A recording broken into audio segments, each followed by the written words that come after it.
8 जून 2024 को Nagda Mhow Indore passenger train Indore railway station के yard में खड़ी थी।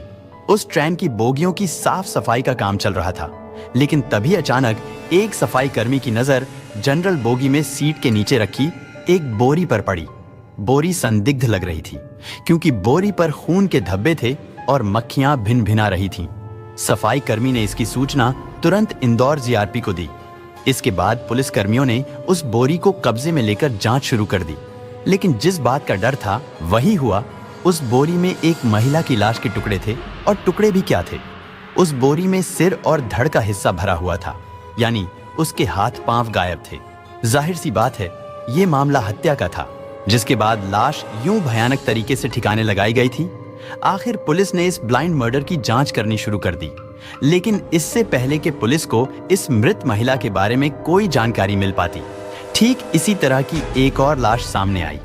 लेकिन ये लाश इंदौर शहर से 1150 किलोमीटर दूर उत्तराखंड के ऋषिकेश में 10 जून को मिली थी। यानी उधर इंदौर पुलिस एक महिला की आधी अधूरी लाश के साथ परेशान थी, और इधर उत्तराखंड के ऋषिकेश शहर में भी 2 दिन बाद ठीक वैसी ही घटना घटी थी। यहाँ 10 जून को रेलवे स्टेशन पर खड़ी योगनगरी ऋषिकेश एक्सप्रेस के एक डिब्बे में एक महिला की लाश के टुकड़े मिले थे। लाश के टुकड़े भी क्या थे, सिर्फ हाथ और पैर थे। यानी ऋषिकेश में मिली लाश का सिर और धड़ गायब था। और अब ठीक इंदौर पुलिस की तरह ही ऋषिकेश पुलिस भी इस केस की गुत्थी को सुलझाने को लेकर परेशान थी।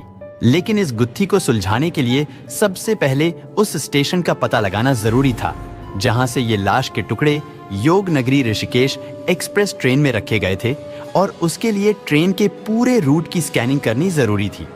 इसके बाद पुलिस ने योगनगरी ऋषिकेश एक्सप्रेस के सोर्स और डेस्टिनेशन, यानी चलने से पहुंचने के बारे में पता लगाया, और इत्तेफाक से ये ट्रेन भी उसी इंदौर शहर से चलती है, जिस इंदौर शहर में इस घटना से 2 दिन पहले एक महिला की बिना हाथ पांव वाली एक लाश मिली थी। और इससे ऋषिकेश पुलिस को लग रहा था कि कटे हुए हाथ पैर उसी महिला के हो सकते हैं, जिस महिला की लाश नागदा महू इंदौर पैसेंजर ट्रेन में मिली थी।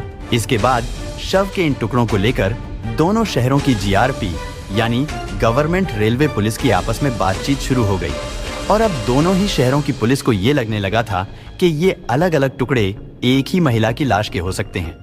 लेकिन अब प्रॉब्लम ये थी कि ना तो उस महिला की पहचान पता थी, और ना ही किसी ने इंदौर या आसपास के किसी शहर में किसी को भी ट्रेन में लाश के ये टुकड़े रखते हुए नहीं देखा था।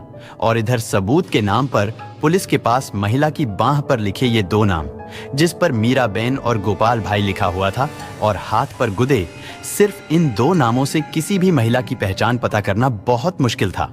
लेकिन फिर भी पुलिस ने अपनी जांच जारी रखी। जांच के दौरान पुलिस को पता चला कि मध्य प्रदेश और गुजरात बॉर्डर के आसपास के कई इलाकों में आदिवासी लड़कियां अपनी बांह पर अपना और अपने भाई का नाम लिखवा लेती हैं। खैर, पुलिस कोशिश करती रही, और आखिरकार पुलिस ने महिला की पहचान के बारे में पता लगा लिया। ये महिला रतलाम जिले के बिलपांक थाना इलाके के गांव मऊ की रहने वाली 37 वर्षीय मीराबेन थी। मीराबेन 6 जून को अपने पति से झगड़ा होने पर घर से निकल गई थी।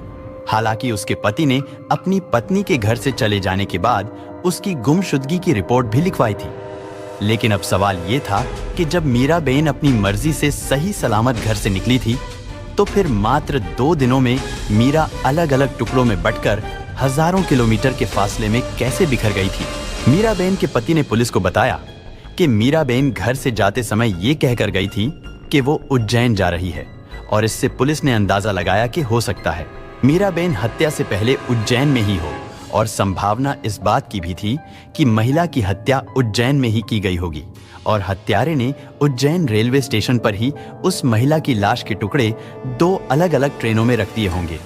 इसके बाद पुलिस ने उज्जैन रेलवे स्टेशन और उसके आसपास वाले इलाके में जांच करनी शुरू कर दी।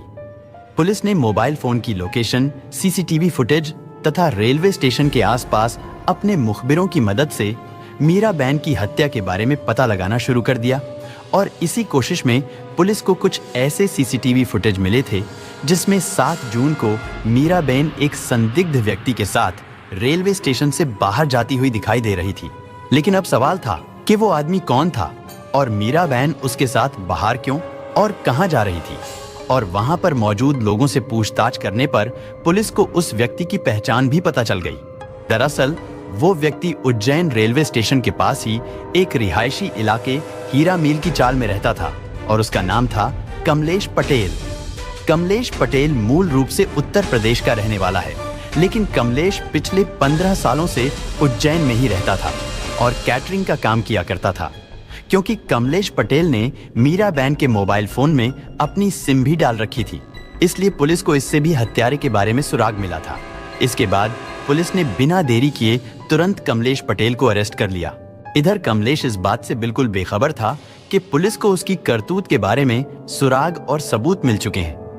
कमलेश पटेल लगातार पुलिस के सामने झूठ बोल रहा था, लेकिन अब यहाँ पर 2 बड़े सवाल थे। पहला सवाल तो यही था कि अगर कमलेश ने ही मीरा बहन की हत्या की थी तो क्यों की, और दूसरा सवाल ये कि अगर मीरा बहन की हत्या कमलेश ने अपने ही घर में की थी और फिर उसकी लाश के टुकड़े वहीं पर किए थे, तो फिर इसका मतलब ये था कि उसे ऐसा करते हुए उसके घर वालों में से किसी ने तो जरूर देखा होगा। लेकिन जब पुलिस ने इस बारे में पता लगाया तो पुलिस को पता चला कि पटेल शादीशुदा है, लेकिन उसकी बीवी गूंगी है, यानी वो सुन और बोल नहीं सकती थी। और अब अगर किसी को मीरा बहन के कत्ल का राज पता हो सकता था तो वो कमलेश की पत्नी ही हो सकती थी।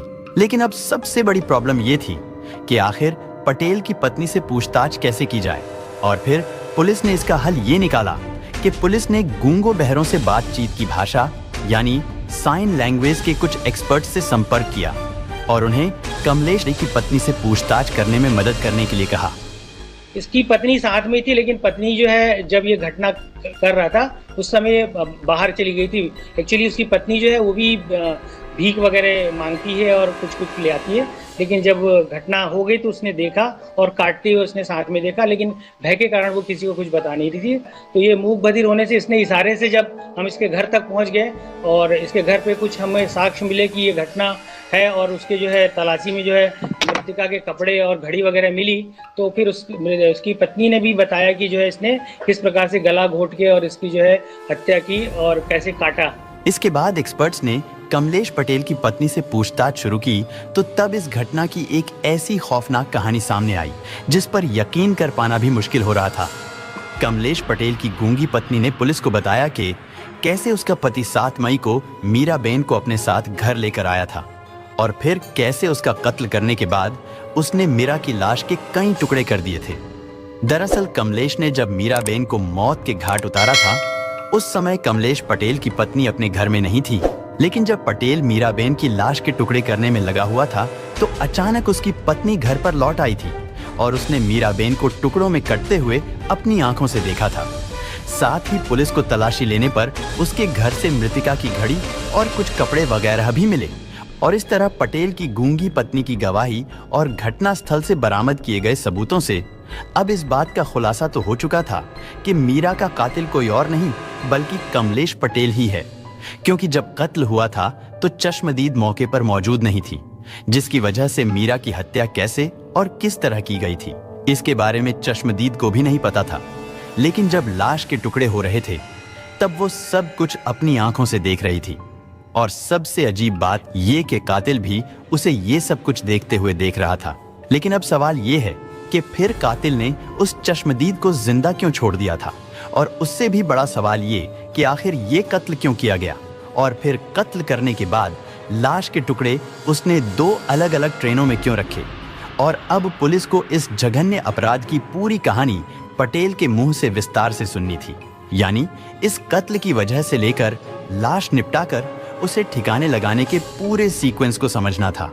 दरअसल जब अपने पति से झगड़कर मीरा बहन रतलाम से निकलकर उज्जैन पहुंची थी, अब वो उज्जैन से मथुरा जाना चाहती थी, लेकिन शहर से दूर देहात से ताल्लुक रखने वाली मीरा बहन को समझ में नहीं आ रहा था कि आखिर वो मथुरा जाए तो कैसे जाए। वो परेशानी की हालत में स्टेशन पर इधर से उधर भटक रही थी। इसी बीच रेलवे स्टेशन पर कमलेश पटेल की नजर उस पर पड़ी। उसने अकेली महिला को देखकर उससे हमदर्दी जताई और उससे बातचीत करने की कोशिश की। मीरा बहन ने कमलेश पटेल को एक अच्छा व्यक्ति समझा और उसे अपने दुख के बारे में बताया कि मैं अपने पति से विवाद करके आई हूँ और मैं मथुरा जाना चाहती हूँ, क्योंकि मैं गुस्से में घर से अकेली आ तो गई हूँ, लेकिन अब मुझे समझ में नहीं आ रहा है कि अब मैं क्या करूं। इधर कमलेश पटेल मीराबेन को अकेली जानकर उससे बोला कि मथुरा की ट्रेन तो अब निकल चुकी है, इसलिए आप मेरे साथ मेरे घर चलो, मैं आपको खाना वगैरह खिलाता हूँ और जब दूसरी ट्रेन आएगी तो मैं आपको उसमें बिठा दूंगा। दरअसल पटेल उसके साथ दुष्कर्म करना चाहता था। वो इससे पहले भी कई महिलाओं के साथ ऐसा कर चुका था और अपने अंजाम से बेखबर मीराबेन भी कमलेश पटेल के साथ उसके घर जाने के लिए तैयार हो गई। अगले दिन सुबह उठकर कमलेश की गूंगी पत्नी ने खाना बनाया और खुद भी खाना खाकर सुबह ही भीख मांगने के लिए घर से निकल गई। इधर पटेल ने पत्नी के बाहर चले जाने के बाद मीराबेन के खाने में नींद की गोलियां मिला दी थी। इसके बाद जब मीरा सोकर उठी तो पटेल ने उससे कहा कि जल्दी से खाना खाकर स्टेशन चलते हैं, जहां से मैं तुमको मथुरा जाने वाली ट्रेन में बिठा दूंगा।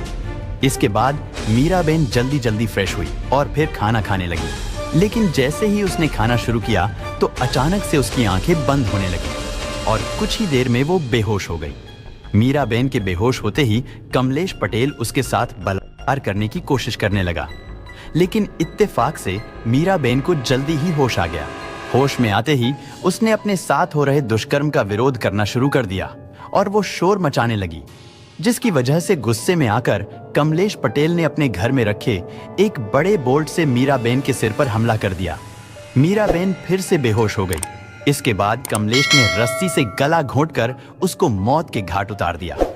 कमलेश जब ये सब कर रहा था तो उस समय उसकी पत्नी घर में नहीं थी, लेकिन जब वो एक बड़े से चाकू से मीराबेन की लाश के टुकड़े करने में लगा हुआ था तब अचानक उसकी पत्नी घर वापस लौट आई। लेकिन कमलेश फिर भी नहीं रुका। उसने मीराबेन की लाश को अपनी पत्नी के सामने ही 3 हिस्सों में काटकर उसे 3 बोरियों में भर दिया। इसके बाद वो मीराबेन की लाश को ठिकाने लगाने के लिए उज्जैन रेलवे स्टेशन के यार्ड में पहुंचा।